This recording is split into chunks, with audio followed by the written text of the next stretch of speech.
सातत्याने तुम्ही संतोष देशमुख हत्या प्रकरणाचा पाठपुरावा संपूर्ण बीडपासून ते दिल्लीपर्यंत करताय, परंतु वाल्मिक कराड यांना विशेष VVIP ट्रीटमेंट जी आहे ती कारागृहात मिळते, जेलमध्ये मिळते असा आरोप संतोष देशमुखांचे कुटुंब लावतात आहेत आणि या सगळ्या संदर्भात मुख्यमंत्र्यांना पत्र लिहून ते नाराजी व्यक्त करतायत आणि CCTV फुटेजची मागणी करतात या सगळ्या. ही घटना दुर्दैवी घटना आहे. एक तर घडलेली घटना दुर्दैवी, त्याच्यानंतर आरोपीला सुद्धा VIP ट्रीटमेंट दिली जाते असं मला पण आज कळलं. माझ्याकडे पण काही त्याचे हे आलेत व्हॉट्सअप चॅट वगैरे. या सर्व घटनेचा जर गांभीर्यानं सरकारने विचार केला पाहिजे. आम्ही सत्तेत नाही, जर कारागृहामध्ये एखाद्या आरोपीला VIP ट्रीटमेंट मिळत असेल किंवा त्याला जी सजा द्यायची ती सजा सोडून त्याला जर चांगली VIP ट्रीटमेंट दिला असेल तर सरकार किती संवेदनशील या प्रकरणात आहे हेच बघण्याचा विषय आहे. परंतु सातत्याने कृष्णा आंधळे हा एक आरोपी जो आहे तो अजून देखील फरार आहे. 1800 पानांची चार्जशीट एकीकडे पोलिसांकडनं तयार केली जाते, परंतु एक आरोपी मात्र फरार आहे. एका आरोपीला शोधण्याकरता यंत्रणा सगळी लावली आहे, तरी हे पदरी अपयश पडते.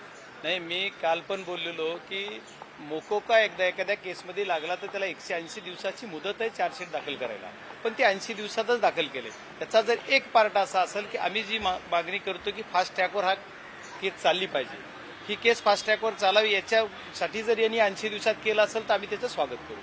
पण जर समजा आरोपीला जामीन व्हावी किंवा आरोपीला कुठं मदत व्हावी याच्यासाठी जर यांनी 80 दिवसात केला असेल तर त्याचा आम्ही निषेध करू आणि आम्ही हा लढा लढत राहू. कारण हा चार्जशीट का दाखल केलंय, कसं केलंय त्याचे आणखी डिटेल्स बाहेर आलेले नाही. ज्यावेळेस या चार्जशीटचे डिटेल्स बाहेर येतील, चार्जशीट काय दाखल केले, जवळपास 1800 पेजेसचं चार्जशीट आहे, तर हे सगळं चार्जशीटमध्ये काय काय त्यांनी नमूद केलंय, काय केलंय, आम्ही बरीच वारंवार मागणी करतोय. परवा गाववाल्यांनी अन्नत्याग केलेला ते सुद्धा मी उपोषण बाहेर देशातून आल्याच्या नंतर लगेच जाऊन सोडवलं पण. आणि या प्रकरणाला सरकारमधील एक आमदार पण माझ्यासोबत होते. तर आता हे प्रकार एकीकडे असा होतो आणि दुसरीकडे ते कोण कुणाचा आभार मानतं याच्यापेक्षा विषय आहे की माननीय मुख्यमंत्री आणि जे या राज्याचे गृहमंत्री आहेत त्यांची सुद्धा नैतिकतेने जबाबदारी आहे. आता वारंवार तुम्ही मीडिया पण बोललं जातं की ह्याचा राजीनामा त्याचा राजीनामा, त्याचा तुम्ही प्रत्येक वेळेस बोलतो की राजीनामा घेणं किंवा देणं किंवा ज्याचा मंजूर करणं ह्या सर्वस्वी अधिकार मुख्यमंत्र्याचा. त्याच्यामुळे मुख्यमंत्री सुद्धा त्याच्यात मुख्यमंत्री असं मला म्हणतात की कुटुंबाला सांगतात की मी न्याय देणार, मी न्यायाची भूमिका घेणार. आणि न्यायाची भूमिका घेणार कधी? एक 80 दिवस झाले तरी आणखी न्याय मिळत नाही. त्या आरोपीला VIP ट्रीटमेंट दिली असं तुम्ही सगळ्या मीडियाच्या माध्यमातून बघतोय किंवा आमच्या कुटुंबाला जी माहिती मिळाली त्याच्यातून कळते, आमच्याकडे ती माहिती येते. असं जर असेल तर असं ही पद्धत थांबली पाहिजे आणि आरोपीला आरोपीच म्हणून त्याला ट्रीट केलं पाहिजे अशी माझी विनंती. तुमच्या पक्षाचे आमदार आहेत गटनेते जितेंद्र आव्हाड, त्यांनी एक विधान केलंय की वाल्मिक कराड याला VIP ट्रीटमेंट मिळण्याकरता खरं तर 2-2 आरोपी जे आहेत, त्याचे साथीदार जे आहेत ते 2-2 आरोपींना जेलमध्ये टाकलं जातं. त्यांचे तिथे ते 2 आरोपी जातात, वाल्मिक कराडाचे हातपाय दाबतात, त्यांचं जेवण वगैरे सगळं बघतात. ही सगळी यंत्रणा जी आहे ती पोलिसांकरवीच अशा पद्धतीने सगळी पुरवली जाते. नाही, त्यांचं आता त्यांच्याकडे जी माहिती आली ती त्यांच्याकडे तशी माहिती आली असेल त्याच्यामुळे ते त्याच्या आधारे बोलले असतील.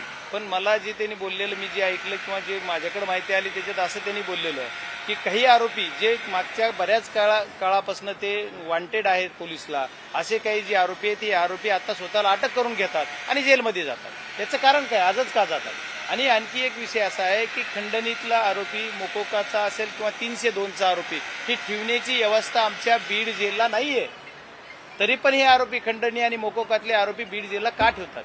पण त्यांची ऑर्डर पण केलेली असं कळतं की ह्याचे जेलर जे आहेत किंवा त्यांनी की हे यांना संभाजीनगर किंवा कुठं दुसरीकडे शिफ्ट संभाजीनगरच्या आरसूला करा, पण तरी पण ती ऑर्डर फॉलो होत नाही. असा पण माझ्याकडे एक पेपर आलाय, ते पण मी माझ्याकडे आता पण मी सांगायला माझ्याकडे हातात नाही म्हणून तुम्हाला ते बोलत नव्हतं की असं जरी असेल एखादे जेलर ऑर्डर करतात आणि त्याचा फॉलो होत नाही आणि त्याला तिथंच ठेवलं जातं किंवा तो आरोपी तिथंच राहतो, याचं काय कारण आहे? What is the reason?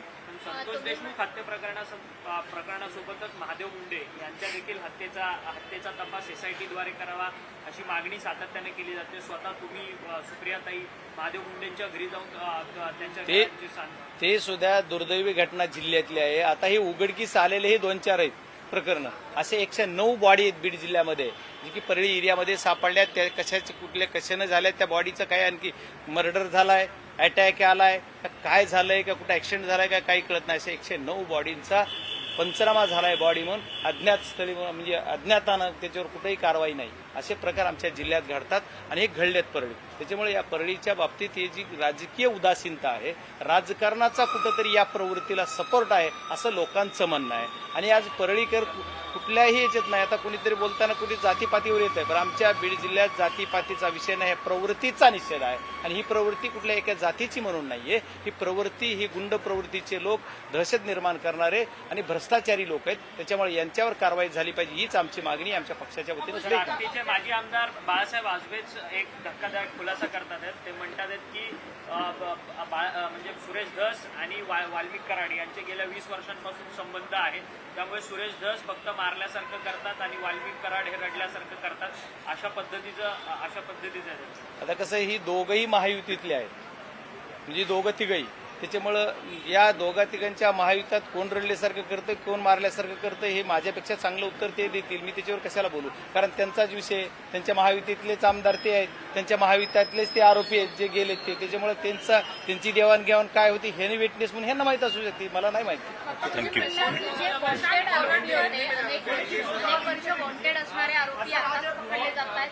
तुमचा नेमका दावा काय की वाल्मिक कराड जिथे आहे तिथेच ठेवलं जातंय आणि त्याच्यात आक्षेप नाही. मी माझं म्हणण्याचा उद्देश असा आहे की आदरणीयांनी जी विचारलं की आपल्या जितेंद्र आव्हाड साहेबांनी असं ट्विट केलेलं, तर त्याच्यामध्ये अशी परिस्थिती आज बीड जिल्ह्यात आहे जी पोलिसाला वाटेल त्यांच्यावर गुन्हे आहेत पण ते फरार आहेत. पण आज ते अटक होतात किंवा थातुरमातुर गुन्हा करतात आणि जेलमध्ये जातात. अशी काही संख्या 2-4 वेळेस घडली आमच्या जिल्ह्यामध्ये 4-2 दिवस. मग ते आरोपी का जातात, तर ते वाल्मिकांना भेटायला जातात असं त्यांचं म्हणण्याचा अर्थ होता. सर, संतोष देशमुख हत्या प्रकरण जे आवाजा कंपनीमुळे झालेलं आता जे स्वतःहून सरेंडर होत असतील किंवा गुन्हे करून जे पोलिसात जात असतील ते वाल्मिक कराड यांनाच भेटण्यासाठी जातात, त्याचा पुरावा म्हणून सीसीटीव्ही फुटेजची तुम्ही मागणी करणार आहात का? आणि त्याचा आकडा किती आहे की गेल्या काही दिवसात किती आरोपी गेलेले आहेत? नाही, आता मला त्याचा डिटेल म्हणजे आकडा माझ्याकडे नाहीये. पण ही असं जितेंद्र आव्हाड साहेबांनी जे बोललं त्याचा अर्थ मी बोललोय की त्यांनी आमच्याशी बोलताना पण किंवा माध्यमाशी आम्ही दोघं सोबत असताना सुद्धा एक दिवशी त्याविषयी बोललेले, हा विषय मीच सांगितलं. सीसीटीव्ही फुटेजची मागणी करणार तुम्ही? नाही, सीसीटीव्ही फुटेजची मागणी देशमुख कुटुंबाने केली ना ऑलरेडी. मी मागणी करूनच खाता, एक जणांनी केली त्याला मिळू देत, मग पुन्हा बघू. सर, हे संतोष देशमुख हत्या प्रकरण आवादा कंपनीमुळे झालेलं होतं, जी एक सोलार विंड कंपनी आहे. आता बीड जिल्ह्याचे जे पोलीस अधीक्षक पोलीस एसपी आहेत नवनीत कावत यांनी संपूर्ण जेवढे म्हणजे विंड कंपन्या आहेत त्यांना सुरक्षा पुरवण्याचा एक आदेश त्यांनी दिलेला आहे. नाही, ठीक आहे, त्यांनी ती चांगली गोष्ट केली. कारण आमच्या इथं जर कोणी इन्व्हेस्टर येत असेल, एखादी कंपनी येत असेल, तर त्यांच्यासाठी जर त्यांना काही अडचण असेल तर त्याच्यासाठी मदत करणं किंवा त्यांना सुरक्षा पुरवणं हे काम सरकारचं आहे, शासनाचं आहे. त्या पद्धतीनं ती एसपी म्हणून पोलीस संरक्षण देत असतील तर त्यांचं आम्ही स्वागत करू. केंद्रीय गृहमंत्र्यांना या सगळ्या प्रकरणात कधी भेटणार आहात पुन्हा? केंद्रीय गृहमंत्री साहेबांची भेट आम्ही त्या दिवशी पण मागितली. ताईंची आणि आमची दोघांची भेट झाली, पण आम्ही माध्यमाशी बोललो नव्हतो. पण ताईंनी त्या दिवशी मसाजोगला बोलल्या की आम्ही दोघांनी भेट घेतली आणि आता याच्यानंतर अधिवेशन सुरू होताना आम्ही ते परत एकदा भेट घेणार. मी प्रत्येक अधिवेशनात आणि त्याच्या मीटला एक भेट आम्ही घेतो, ताई सोबत घेतलेली.